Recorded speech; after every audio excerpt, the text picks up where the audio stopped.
ఓం శ్రీ సాయిరామ్. సర్వదేవతాతీత స్వరూపులు భగవాన్ శ్రీ సత్యసాయి బాబా వారి పాద పద్మములకు నమస్కరిస్తూ అందరికీ సాయిరామ్. శ్రీ మాత్రే నమః. తపోవనము గ్రంథ పఠనములో నిన్నటి రోజున స్వామి బుద్ధ భగవానునిగా, యేసుక్రీస్తుగా మా భక్తులకు దర్శనమిచ్చినటువంటి విధానాన్ని చదువుకున్నాం. ఈ రోజున అరచేతిలో కాబా దృశ్యం ఎవరికి చూపించారో చదువుకుందాం. ఇస్లాం మతానుయాయి అయిన ప్రొఫెసర్ బషీరుద్దీన్ సత్యసాయి భగవానుణ్ణి దర్శించినప్పుడు భగవాన్ బాబా ఆయనకు అరబ్బీ భాషలో అల్లా అని చెక్కబడి ఉన్న ఒక లాకెట్ను సృష్టించి బహుకరించారు. అల్లా అన్న, సర్వాంతర్యామి అన్న, ఆమ్ని ప్రజెంట్ అన్న ఒక్కటే అర్థం. ఒకసారి కొందరు అరబ్ యాత్రికులు బక్రీద్ పండుగ నాడు ప్రశాంతి నిలయంలో సాయినాథుణ్ణి సందర్శించారు. అరబ్ నుంచి వచ్చారు. అప్పుడు స్వామి వారిని కోరికల గదిలోకి పిలిచి వారికి తమ అరచేతిని చూపించగానే ఆ స్వామివారి అరచేతిలో అరేబియాలోని కాబా ముందు వేలాది ముస్లిం సోదరులు ఆ సమయంలో మోకాళ్లపై నిలిచి ప్రార్థనలు చేస్తున్న దృశ్యం వారికి సాక్షాత్కరించింది. స్వామి సర్వదేవతా స్వరూపుడు కాదు, సర్వదేవత అతీత స్వరూపుడు అనడానికి ఇవన్నీ నిదర్శనములు. డాక్టర్ శాండ్విచ్ వంటి అనేక యూదులు బాబాకు అంజలి ఘటిస్తూ నేను బాబాను భగవంతుని అవతారంగా నమ్ముతున్నాను. హిందూ, క్రైస్తవ, హిబ్రూ సాహిత్యంలో చెప్పబడిన కథలు కేవలం కల్పిత కథలు కానే కావు. అవసరమైనప్పుడు తనను తాను సృష్టించుకునే దైవశక్తి అందులో యథార్థంగా గోచరిస్తుంది అన్న తరువాత దత్తాత్రేయుడిగా దర్శనమిచ్చిన సంఘటన 1978లో శివరాత్రి రోజున సత్యసాయినాథుడు ఊటీ నుండి బెంగుళూరుకు కారులో వస్తున్నారు. వెనుక కార్లలో కొందరు విద్యార్థులు, కొందరు భక్తులు ఉన్నారు. బెంగళూరులో స్వామికి ప్రతిరోజు ఆహారము వండి పెట్టే ధన్యురాలు శ్రీమతి రతన్లాల్ భాటియా. ఆవిడతో నేను మాట్లాడాను, చూశాను కూడాను. 95 ఏళ్ళండి ఈవిడికి. శ్రీమతి రతన్లాల్ భాటియా కూడా ఆ బృందంలో ఉన్నారు.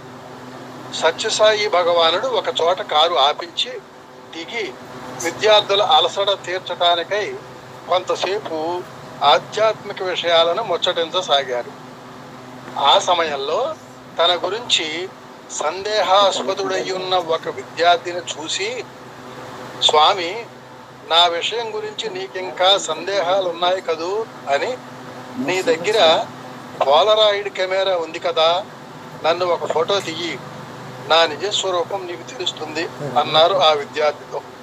అంటే స్వామిని ఇంకా అనుమానించేటువంటి విద్యార్థి, సందేహంతో ఉన్నటువంటి విద్యార్థి ఉన్నాడు భగవంతుడా కాదా అని. అందుకని ఆ విద్యార్థి దగ్గర కెమెరా ఉందిట. పోలరాయిడ్ కెమెరా అంటే తీసిన వెంటనే ప్రింట్ వచ్చింది అన్నమాట. భగవాన్ బాబా ఒక చోట నిలబడ్డారు. ఆ విద్యార్థి ఫోటో తీయటానికి సిద్ధమై ఉన్నాడు. అప్పుడు శ్రీమతి రతన్లాల్ భాటియా గబగబా ముందుకు వెళ్ళి స్వామి అంగి మడతలను సరిచేయబోయింది. ముడతలుగా ఉందిట అంగి. వెంటనే స్వామి గంభీరంగా దూరంగా పో అన్నారు గట్టిగా.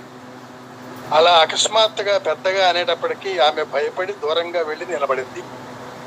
ఫోటో వచ్చిన తరువాత చూస్తే ఆ ఫోటోలో 3 శిరస్సులతో బ్రహ్మ, విష్ణు, మహేశ్వరుల సమైక్య స్వరూపమైన దత్తాత్రేయుని ఆకృతి పడింది ఆ ఫోటోలో. ఇంకా ఆ ఫోటోలో దత్తాత్రేయుని చెంత 4 కుక్కలు, ఒక ఆవు కనపడ్డాయి. స్వామికి ఆ ఫోటో చూపించినప్పుడు స్వామి శ్రీమతి భాటియాతో, నిన్ను దూరంగా ఎందుకు వెళ్ళమన్నానో చూసావా ఈ ఫోటోలో? అప్పుడు నాలో నుంచి అతి శక్తివంతమైన తరంగాలు వెలువడుతున్నాయి, వాటి తీక్షణతను నీవు తట్టుకోలేవు అన్నారు. సత్యసాయి పరమాత్ముడు ఆ ఫోటో ద్వారా తాను సృష్టి స్థితి లయములకు మూలమైన అది దైవతమునని నిరూపించిన విశిష్టమైన ఘట్టమది. తరువాత సర్వదేవతా శక్తులు ఇమిడి ఉన్న మానవాకారం ఇది. చూడటానికి 5 అడుగుల అంగుళాలు మానవాకారమే. అయితే ఆ ఆకారంలో, స్వామి ఆకారంలో సర్వదేవతా శక్తులు ఉన్నాయి అని చెబుతూ సత్యసాయినాథుడు ఒక పర్యాయం ఇలా అన్నారు: నేను మీ మధ్య తిరుగుతూ, మీలాగే తింటూ, మీతో మాట్లాడుతూ ఉంటే మీరు నన్ను సామాన్య మానవుణ్ణి చూసినట్లే చూసి భ్రమించి ప్రమాదాలకు లోనై మాయావాగురలో పడిపోతారు. అంటే మానవుడే అనుకున్నప్పుడు ఆయన చెప్పిన విషయాలపై అంత గురి కుదరదు. అలా అవకాశాన్ని పోగొట్టుకుంటారు. కాబట్టి ఈ మాయలో పడకుండా, ఈ ఆకారమునికే ప్రాధాన్యత ఇవ్వకుండా సదా హెచ్చరికతో ఉండండి. నేను సహజ సిద్ధమైన నా మాయాజాలంతో మీతో పాడుతూ, మీతో మాట్లాడుతూ, మీతో కలాపాలలో పాల్గొంటూ మిమ్మల్ని భ్రమింపచేయవచ్చు. కానీ ఏ క్షణముననైనా నా దివ్యత్వాన్ని మీకు వ్యక్తీకరింపవచ్చు. ఆ దివ్య గడియ కొరకు మీరు సదా సిద్ధంగా ఉండండి. అనగా స్వామిని ఒక మానవాకారం అనేటి దృష్టితో చూస్తూ ఉన్నట్లయితే ఆయనను పరమాత్మ గుర్తించే అవకాశాన్ని కోల్పోతారు కనుక తనను సర్వదేవత అతీత స్వరూపుడిగా జాగరూకతతో ఉండండి అని హెచ్చరించారు. సర్వధర్మములు, సర్వదేవతా శక్తులు ఇమిడి ఉన్న మానవాకారం ఇది. ఇందులో ఎంత మాత్రమూ సందేహించవద్దు. ఏ నామరూపాలను మానవుడు భగవంతునివిగా ప్రేమించి పూజిస్తున్నాడో అవన్నీ ఒక్క సాయి రూపానికే చెందుతాయని మాత్రము నిరూపించగలను. అందువలనే నా ఉపదేశాల్లో అల్లా, జీసస్, యెహోవా, రామ, కృష్ణ, ఈశ్వర, సాయి నామములలో తేడా లేకుండగా అవన్నీ నాకే చెందుతాయి అంటున్నాను. భగవంతుడు మానవాకారము దాల్చి వచ్చినప్పుడు ఆయనను భగవంతుడిగా చూడగలగటము చాలా కష్టము. ప్రతి నిమిషము ఆయన మనలాంటి మానవుడే అనేటట్టుగా భ్రమింపజేస్తారు.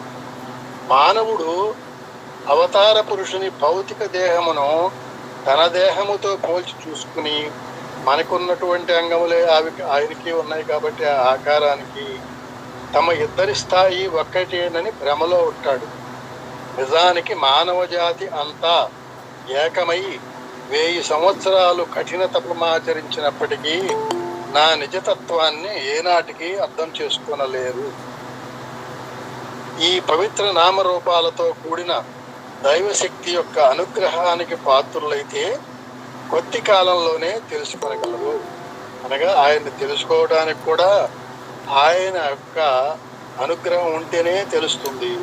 ఆ అనుగ్రహం ఉండాలంటే ఆయన దైవము అని నిస్సందేహంగా విశ్వాసం కలిగి ఉండాలి.